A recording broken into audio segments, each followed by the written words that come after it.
Consumer Protection Act and its definitions. Let us now go through various definitions related to the Consumer Protection Act 1986. Consumer: any person who buys any commodity or service or is a user of such commodity or service is known as consumer. The Act provides protection to persons who really use and consume the goods and services. Any person must satisfy two conditions to claim himself as a consumer. First, the service must have been rendered to him, and second, he must have paid or promised to pay for the same. If a person buys capital goods and he uses it to render services to the public for earning his livelihood, then he is also recognized as consumer.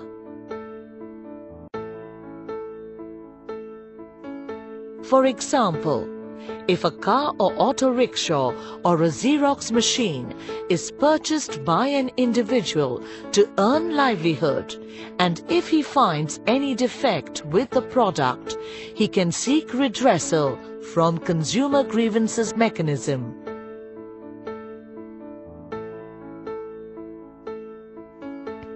However, if any person buys a commodity with an intention to resale or trade, then he will not be recognized as consumer.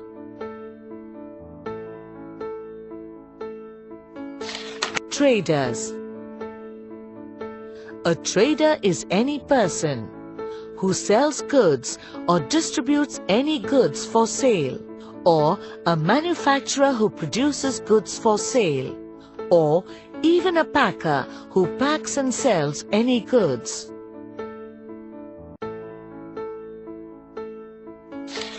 Goods.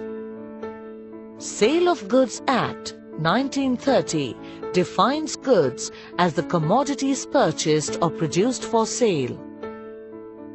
It may be food items, or stationery, or metals, or automobile, or anything which is purchased or produced for sale. Service. Service means service of any description which is made available to potential users. Services are not rendered free of cost or under a contract of personal service. Service means a promise sold to a consumer about performing some activities for him that may provide him satisfaction. Service includes the provision of facilities related with banking, financing, insurance, transport, processing units, electrical or other energy supply, lodging or boarding, entertainment, building construction, or supplying news or other information. Unfair trade practice. Any bluff, misleading statements and acts or deceptive practice adopted by businessmen for using or supplying any goods and services or for promoting their sales is called as unfair trade practice. Let us understand what unfair trade practices are. First, false representation that the goods or services are of a certain standard, quality, quantity or grade. Second, false representation of the second-hand or renovated or old goods as fresh and new goods. Third, false representation by a seller or supplier about any affiliation or sponsorship received from any organization. Fourth, give any warranty or guarantee to the public which the seller does not have. Defect. Defect means any fault, imperfection, or shortcoming in quality or purity of goods in comparison with a set standard. Genuineness of goods is maintained by setting standards. In some cases, the standards may be prescribed by laws.